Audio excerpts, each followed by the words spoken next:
Karamihan sa ating mga mommies gustong tumangkad ang ating mga anak. Pero alam nyo ba, hindi lang height ang mahalaga.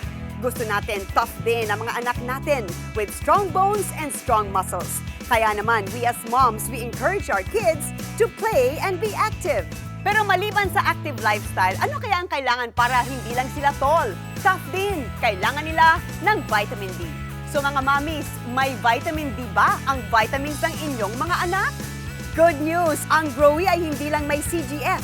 May vitamin D din na maaaring makatulong to develop strong bones, strong muscles, and maximum height. So mga mommies, let's start using Growy for our kids. Dahil hindi sapat na matangkad lang, kailangan tough din.